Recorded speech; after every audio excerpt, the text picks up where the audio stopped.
Olá, tudo bem? Nós estamos trabalhando para uma série de 3 palavras, 3 ministrações a respeito da Páscoa. E eu queria nesse primeiro momento falar com você, trazer para você algumas das informações que nós vamos estar trabalhando esses 3 dias em 3 ministrações. Nesta sexta-feira, dia 7, no sábado, dia 8 e no domingo, dia 9. Fazendo uma introdução de tudo aquilo que nós vamos estar conversando a respeito da morte e ressurreição de Jesus. Tempo de Páscoa, a Páscoa é muito importante para o calendário cristão, para nós cristãos. Então eu gostaria de trazer para você algumas informações. Isso é muito importante. Para entender o contexto de tudo que vamos trabalhar, é importante que você fique atento ao que eu vou trazer aqui e de onde nós pegamos esse material para informar você, para que você possa estar na mesma sintonia que nós nos cultos que estaremos começando a partir de amanhã. Muito bem. Primeira coisa, o material que nós adquirimos faz parte de estudos, questões teológicas, livros, informações, estudiosos, historiadores, e tem também como base, eu estou usando um livro que para mim eu indico você a ter esse livro, a ler na primeira oportunidade se você puder, que vamos estar tratando nesses dias alguma coisa no contexto disso. E o que fala esse livro? Do que se trata esse livro? Esse livro é de um escritor cristão e médico cirurgião chamado Pierre Barbet. Esse é cristão e médico, cirurgião francês.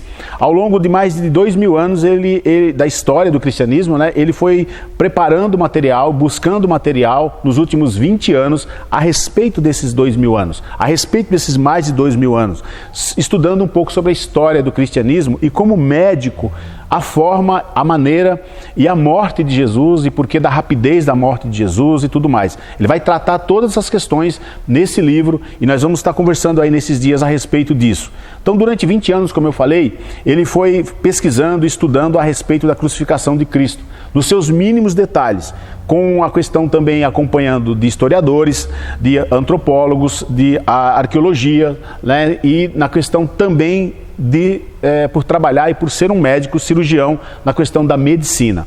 Ele cita bem Lucas quando faz algumas situações a respeito da crucificação de Jesus.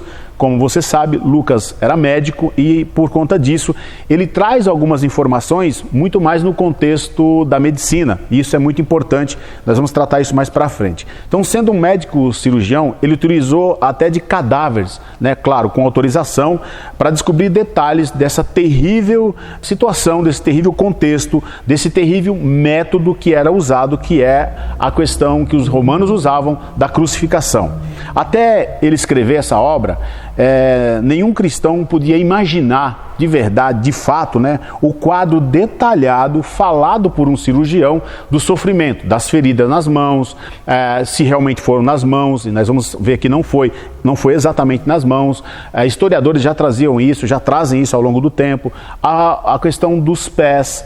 Foi um único prego? Foram 2 pregos?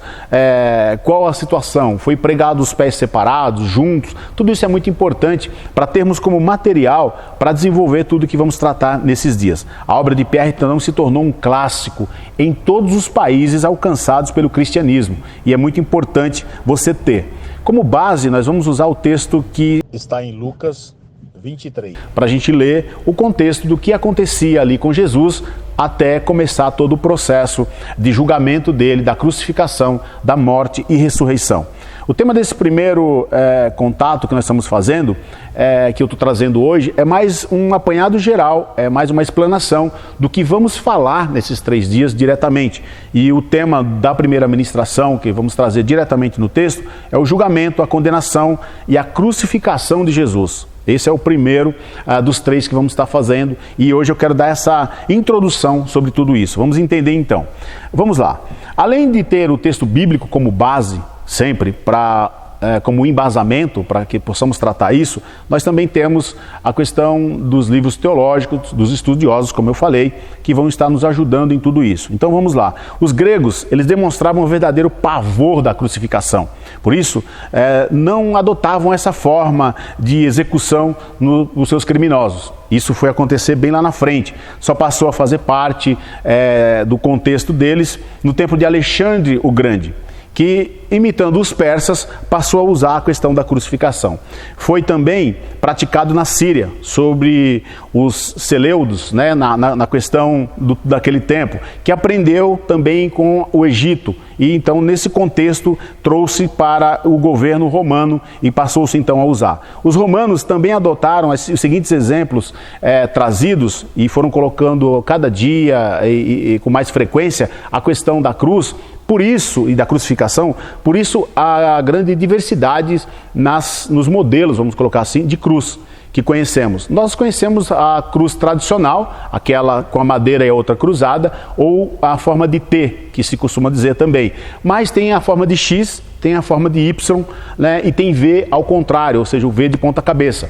É sobre esse tipo de situação que eu quero conversar um pouquinho a respeito disso. Então, o general romano Tito, destruidor do templo de Jerusalém, entre os 1.100.000 judeus que as suas tropas mataram durante a rebelião, ele mandou crucificar 2.000 dessas pessoas. 2.000 judeus foram crucificados. Você vê que se tornou uma questão normal acontecer isso, a crucificação. Depois disso, a história registra que na rebelião de 70 depois de Cristo, os romanos chegaram a crucificar 500 judeus por dia. Virou uma coisa absurda, já era terrível. E aqui a quantidade de pessoas deixa mais claro do quanto isso era terrível. Isso segundo um relato do historiador Flávio Joséfo. Ele traz esses números e essas informações. No começo, a cruz estava reservada apenas para revoltas coletivas. Então tinha revolta coletiva, então a punição era a cruz. Como foi liberado então depois para todo tipo de pessoas e infelizmente alcançou todas as esferas da sociedade, não só mais judeus, não só mais escravos, mas também as pessoas do contexto e principalmente alcançando também não só os judeus, mas os romanos também. Então foi uma questão que acabou acontecendo. Teve um momento, um episódio que foi liderado pelo gladiador Espartacus, no qual 6.000 cruzes ocupadas foram encontradas, foram vistas, foram registradas, foram escritas. Então isso também ficou notado e ficou conotado como uma situação terrível, porque foram usadas essas 6.000 cruzes à beira da estrada que ligava a cidade de Capua a Roma, ou seja, para que as pessoas passassem e vissem. Era uma coisa terrível que acontecia na época. Nessa época, os escravos eram considerados como animais. Os seus donos, eles podiam decidir sobre a vida e sobre a morte deles. Então, nesse contexto, principalmente, a grande quantidade aqui eram de escravos. Uma outra coisa que existia, um costume terrível que acontecia, era que quando um senhor de escravo era assassinado e não se descobria quem foi, todos os escravos que pertencentes àquele homem eram crucificados. Então era uma coisa absurda, terrível, e isso estão relatados também na história. Os cidadãos romanos eram também crucificados, como eu falei ainda há pouco, porém, pessoas humildes, mas aquelas que moravam em províncias, em povoados, esses eram os que eram mais atacados. E quais eram os instrumentos dessa crucificação? Muito bem, em geral, a cruz. Ela foi formada por duas peças distintas, né? E essas peças, uma na vertical e uma na horizontal, permaneceram como algo durante um bom tempo, sem grande observação para os modelos. Mas existem alguns modelos dessa cruz, né? Então, como funciona e o que acontecia? Qual era a forma ou o modelo, se assim podemos dizer, de cruz? Muito bem, em geral a cruz era formada por duas peças, como eu falei. Então uma peça, a vertical, ela ficava normalmente sempre enterrada, pronta já no local onde ia acontecer a crucificação. E no contexto de ter a parte que cruza, ainda se falando do T ou da cruz principalmente, chamava-se stips ou cruz, tronco no local que ficava plantado. E a parte que se carregava, a parte que prendia os braços, que a pessoa ficava de braços abertos, de patímulo. Então esses eram os nomes que eram usados. O stips ficava sempre cravado como uma árvore, e então só vinha o crucificado, ou o condenado no caso, trazendo parte da cruz, e ao chegar no lugar, então era que tinha toda aquela estratégia para, se fosse preso com pregos, que eram duas condições, duas situações que haviam, pregos ou grampos, chamados também de... tem um outro nome, mas eu vou lembrar, não vou lembrar agora, aliás, e o contexto de cordas. A corda era algo assim muito difícil de se usar. Os pregos realmente era o que era mais usado. Então, quando chegava no lugar, era que se definia de como ia se acontecer. Para você entender, esse stips, crucis, significa o tronco da árvore, por isso que ficava lá fixado todo o tempo. Era comum ter verdadeiras florestas dessas partes fincadas no chão, só esperando que os condenados viessem, né, com a parte que prendia os braços para poder ser preso nessas cruzes. Então a cruz, em latim cruz, né, ou stauros no grego, era o contexto mais usado e mais conhecido dessa época. O significado da palavra cruz estende também a um conjunto de 2 paus. Mais para frente a palavra foi unificada e passou-se então a usar a cruz como único nome. Então quando se remetia à cruz, tanto fazia a parte que vinha segurando os braços, quanto a que ficava fixada no local esperando que chegasse isso. Aí tem uma questão bastante curiosa.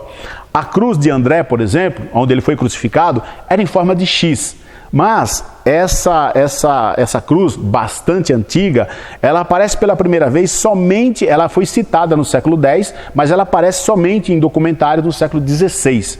Então, bem lá na frente. Mas André, por exemplo, foi crucificado nesse tipo de cruz. Existem muitas especulações sobre a altura da cruz, porém os pesquisadores eles trazem algumas informações que vão nos ajudar, mas que também pode deixar você um pouco perplexo se você nunca estudou a respeito desse contexto. E por isso a ideia de a gente fazer primeiro esse primeiro momento falando sobre a cruz especificamente e os instrumentos que eram usados. Então a cruz sublime era uma cruz alta. E a cruz humilis era a cruz baixa. Então tinha 2 tipos de cruz, alta e baixa. Ao ponto que, se você olhar a cruz alta, não era algo absurdo, 3 metros de altura. Às vezes algumas pessoas olham a cruz e imaginam as pessoas embaixo, olhando para Jesus lá em cima, pendurado a uma distância absurda. Não era bem isso. Isso são trabalhos que os artistas fazem e tudo mais, mas não é dessa forma bem que a coisa foi. Então, vamos lá. A baixa era usada nas arenas. E nesse contexto, os animais selvagens, a ideia de ser baixa, era que os animais selvagens pudessem sair dos seus esconderijos, durante a noite principalmente, para vir comer as pessoas, o corpo das pessoas mortas nessas cruzes. E também pela quantidade de pessoas que eram crucificadas, eu citei ainda há pouco 500 por dia, em um determinado momento, para que também facilitasse o trabalho dos carrascos. Imagina, se uma cruz tivesse 2,5 metros, 3 metros, eles tinham que subir escada, descer escada, subir, né, ou ficar içando o corpo, que era uma forma de fazer isso na cruz alta, tantas pessoas assim. Então eles chegavam e só levantavam a pessoa, suspendia ela a aproximadamente 50 centímetros do chão e prendia ali. Isso dava e favorecia os animais selvagens, as aves, a vir e comer o corpo quando esse não era reclamado pela família, para que fosse retirado e tivesse um sepultamento adequado. Isso acontecia. Isso às vezes acontecia no caso de Jesus, nós vamos ver lá na frente, que o corpo dele foi solicitado e foi entregue para ser sepultado. Então, e a alta, ela era designada mais para personagens que precisavam ficar em evidência, eles queriam deixar em evidência. Por exemplo, alguém que ia contra o governo, por exemplo. Alguém que fazia algo que enfrentava o imperador, então eles expunham de uma forma mais alta. Mas como eu falei, nada absurdo, eu vou trazer mais metragens, mais informações para frente. Então Horácio, um escritor romano, ele descreve que havia uma floresta simplesmente preparada de estípites, ou seja, uma floresta para produzir a madeira que seria usado como estípites. Era uma coisa brutal. Nos arredores de Roma ficava essa floresta, onde os condenados eram crucificados à noite, os lobos vinham, como eu falei, os animais ferozes vinham e comiam essas pessoas. Outro historiador romano, esse por nome de Suétono, esse cara, ele descreve e ele narra que na época, isso é uma narrativa dele, não é encontrado em outro material, mas tem uma narrativa dele que ele diz que Nero se disfarçava de animal selvagem, com peles, e ali ele satisfazia seus desejos sádicos, invadindo esses lugares onde os corpos estavam pendurados, lá já mortos, e ele se fazia de um animal feroz para rasgar a pele das pessoas, enfim, para alcançar as pessoas, principalmente quando eles sabiam que eram cristãos. muito bizarro isso, né? Se a gente parar para pensar numa situação como essa. Enfim, outra razão é porque se usava também a cruz mais baixa, como eu falei, era para facilitar o trabalho dos carrascos que ficavam trabalhando exatamente com esse tipo de situação. Muito bem, o patíbulo, furca, né, que também mais para frente ganhou esse acoplamento de furca, é um pau horizontal e apresentado pelos romanos. Então, uma origem bastante curiosa desse instrumento. Ele era inicialmente uma furca, ou seja, uma peça de madeira em V virada ao contrário. Por que se começou assim? Né? Aparece no século XVI, como eu falei, aí em forma de X, mas essa é retirada, e depois vem essa em forma de V ao contrário. Olha que pensamento e que observação incrível as pessoas fizeram na época. Era inicialmente a furca, como eu falei, então, ou seja, era um V de ponta cabeça. Para que servia esse objeto? Esse objeto era usado na beira das estradas e era para descansar lanças daqueles soldados que andavam de carro de duas rodas. Então eles paravam para descansar e encostavam as suas lanças nessa espécie de furca. Mas com o passar do tempo, eles começaram a usar esse tipo de peça, no caso, como também uma cruz, uma forma de crucificar as pessoas. Então eles pegaram isso e levaram para a cidade. Não mais agora nas estradas eram encontrados, mas na cidade eram encontradas agora. E eles colocavam ali, prendiam os seus condenados e eles andavam pela cidade declarando o que eles haviam feito, qual era o crime deles. Era brutal isso. Enquanto eles faziam isso, eles apanhavam. E tinha uma lei que dizia que, além de apanhar, tinha que se tirar parte da roupa, para que quando ele apanhasse realmente diretamente na pele, no físico dele, não por cima da roupa. Então esse era o primeiro feito. Mais tarde, essa caminhada parou. Não se fazia mais a caminhada. E passou-se então a açoitar e deixar a questão da nudez, mas agora fixo. Eles não saíam mais caminhando pela cidade. Ainda mais tarde, quando a caminhada parou e ficou fixo, então, os açoites passaram a ser até a morte.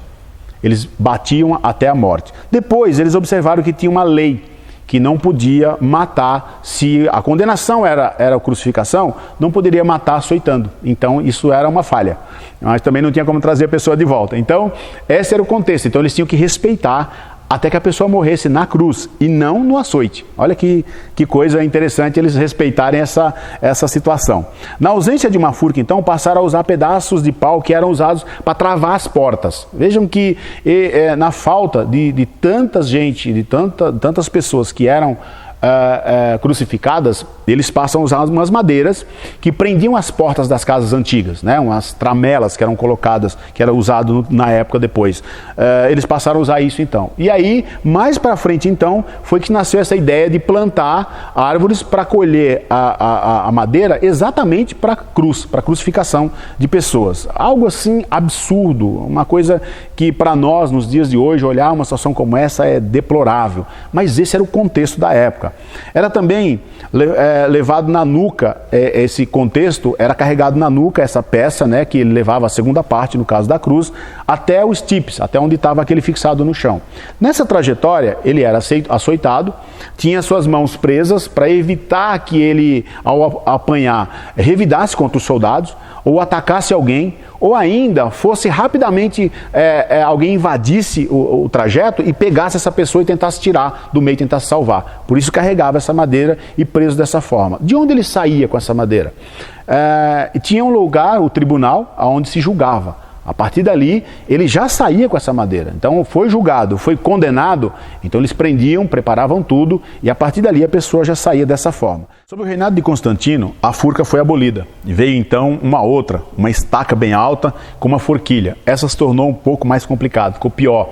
Ela tinha a forma de um Y, aonde o crucificado ou o condenado, no caso, ficava com as mãos para cima, porém sua cabeça era inclinada na parte do Y. E essa pessoa, normalmente, isso para evitar que ele escorregasse e caísse, ficava presa a cabeça na forquilha, levando o crucificado a morrer, na verdade, de estrangulamento. Isso acabava acontecendo.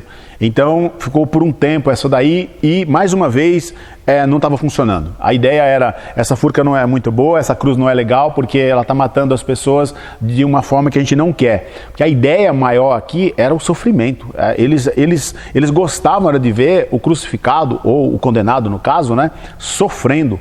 Era esse o contexto. Então, esse morria muito rápido, também não estava muito funcionando. Vem então a cruz romana, em forma de T. E aí ela foi aprovada. E se tornou mais fácil para o carpinteiro construir, era apenas 2 peças, né? Era muito mais fácil. A parte vertical continuava fincada no chão, enquanto a outra o indivíduo carregava, né? Tinha essa questão. Então veio também a questão agora dos pregos. Mudaram e agora vem os pregos. Nós vamos ver 2 tipos de cruz em T. Uma que você vai ver normalmente ela reta, a parte que fica em pé, e outra como se fosse um calço para que colocasse o pé do crucificado ali. Não eram todas assim. Quando se fazia isso, a pessoa crucificada conseguia apoiar os pés e demorava mais a morrer. E a ideia deles era que se pendurasse e morresse asfixiado, né? Esse era o contexto. Então, essa não era uma cruz bem vista também. Mas veio essa cruz, então, que foi colocada. Então, vem os pregos, ou os cravos.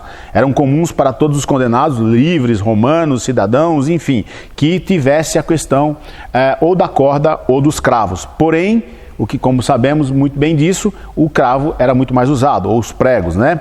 Por que nós temos a certeza de tudo isso? Que o contexto era esse usado. Porque o termo mais usado no grego para crucificação chama-se prosélodes. E quando nós olhamos para isso, o verbo é pros-helou. Então, dá um contexto trazendo para a crucificação, explicando sobre a questão do prego. Ou um sinônimo, que chama-se katalônesis. Esse também, do verbo katalô, que quer dizer cravos ou pregos. Então, toda vez que aparece esse texto, essa palavra, aliás, ou esse sinônimo, está linkando que aquela pessoa foi crucificada com pregos ou com cravos.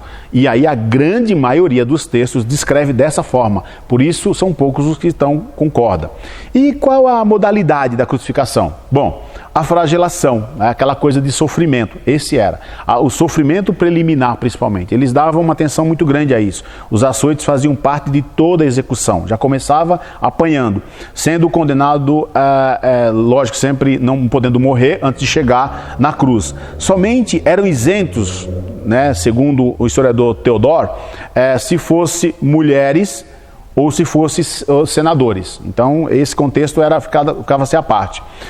O chicote romano também era feito de couro cru e conhecido como fragrum. E esse chicote, o cabo era de couro, depois ele tinha umas hastes, né, umas tiras grossas e longas, e na ponta desse chicote tinham inseridos pequenas esferas de chumbo ou osso de carneiro. Ou seja, onde pegava, arrancava o pedaço da carne, simplesmente assim. Então, por isso também a questão de deixar a pessoa seminu.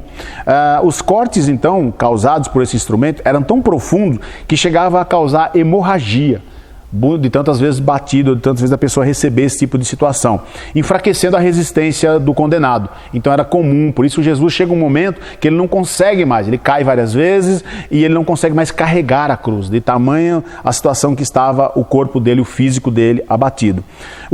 As chicotadas também tinha uma lei judaica para isso, não podia passar de 40 chicotadas. E o número era contado assim, 40 menos 1, 40 menos 2, 40 menos 3 e assim até alcançar o número de 40, lembrando que sempre não podia matar o condenado a chicotadas. Ele teria que ter força para levar a cruz até o lugar da crucificação. O segundo ponto também é como carregar a cruz. O condenado deveria percorrer a pé, quase sem roupas, levando esse patíbulo, né, que foi falado no início, do tribunal até o local onde seria preso, no estipe, na haste vertical. Para o trajeto, muitas vezes eles transitavam no meio já de ambientes com várias outras pessoas já crucificadas. E ele andava ali pelo meio, era comum, era normal isso daí. 3. O modo de crucificação. Os documentos da época e seus historiadores, eles escrevem que o condenado carregava apenas o patíbulo, como a gente já comentou aqui. A parte da cruz que era a horizontal. No local, o réu era pregado e aí fazia-se todo um trabalho que aí se torna mais cruel ainda. Para aqueles que eram crucificados com corda, era simplesmente amarrar, içar essa pessoa e prendia uma madeira e ele ficava lá. No contexto de pregar, deitava-se a pessoa de costas para o chão, pregava as mãos, né, os braços, enfim, pregava-se, e aí depois virava a pessoa, olha só a situação, pendurado naquele negócio, amarrava uma corda e içava. Mas isso se a pessoa tivesse até 130 quilos. Se tivesse acima de 130 quilos, então eles punham uma escada e o próprio condenado tinha que subir de costas apoiado pelos seus carrascos, até chegar no ponto onde enroscava a madeira e aí fazia então e pregava os pés. É algo terrível, é algo que é abominável ver, de saber, de ler, de estudar a respeito. E essa é a questão pela qual nós vimos o nosso Senhor Salvador, Jesus Cristo, passar para nos trazer salvação. Então, quando nós olhamos para material como esse, quando nós estudamos e vemos o que a história nos traz para que a gente possa entender qual foi, nós nunca temos a dimensão exata do que houve, mas é muito complicado. Essa observação então de 130 quilos é uma coisa bizarra. O próprio Jesus, ele descreve uma questão quando ele predisse a morte de Pedro.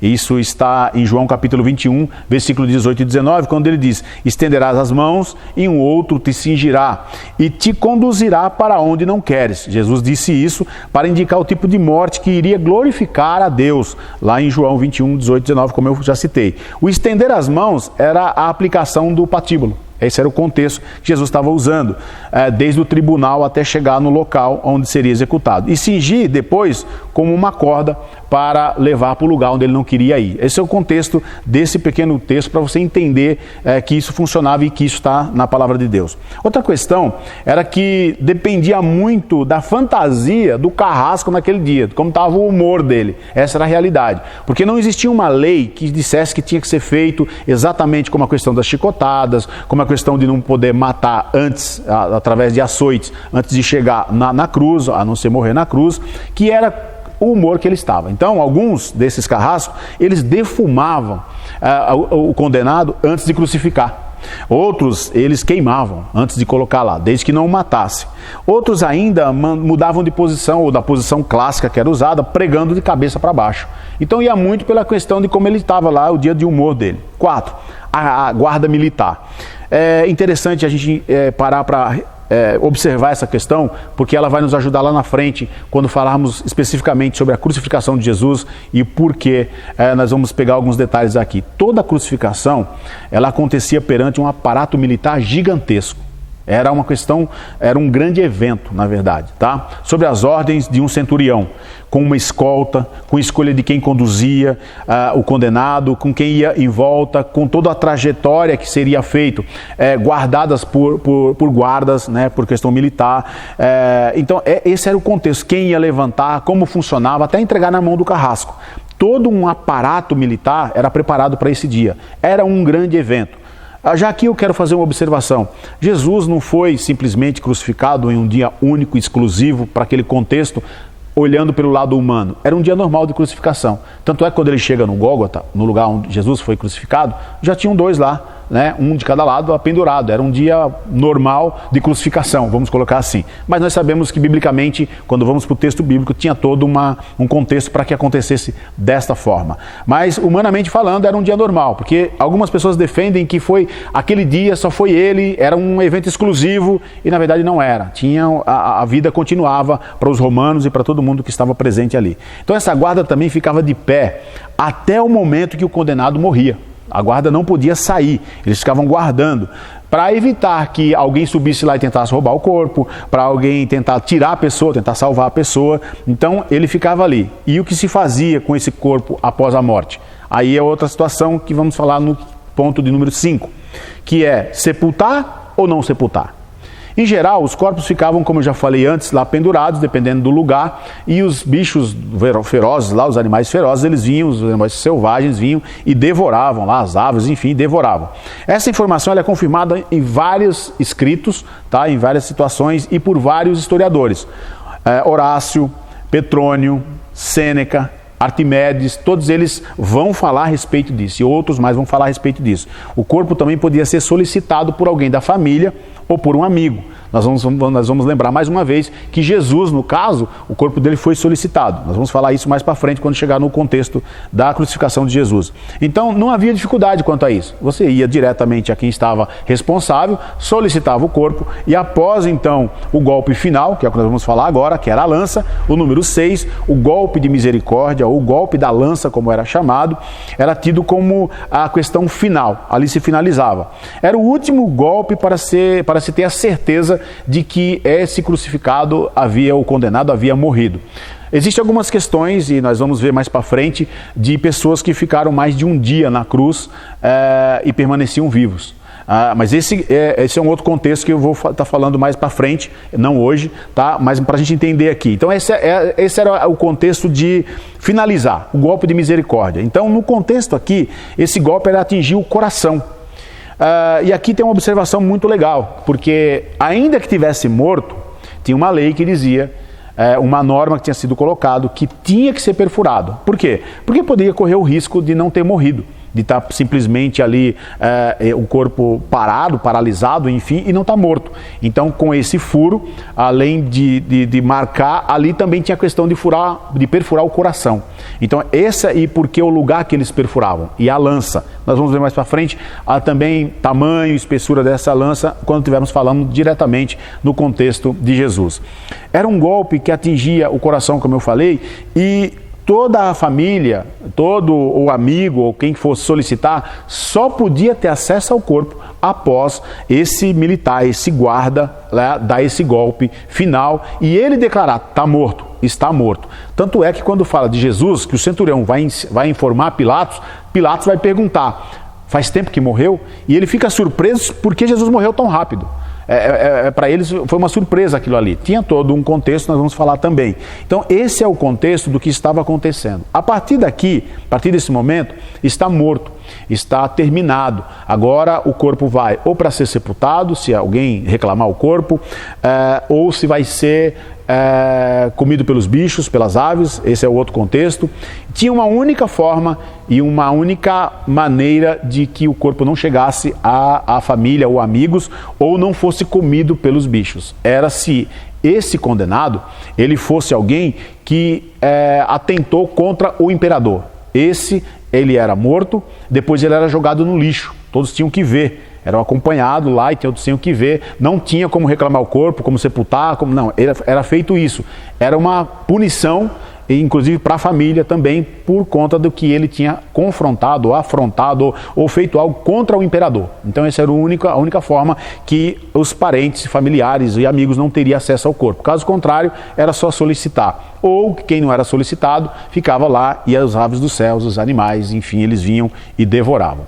Esse contexto eu quis trazer para a gente ter um entendimento, porque a partir de então do próximo vídeo nós vamos falar já diretamente falando sobre o julgamento de Jesus, depois a crucificação de Jesus e a morte de Jesus, no contexto do que falamos aqui.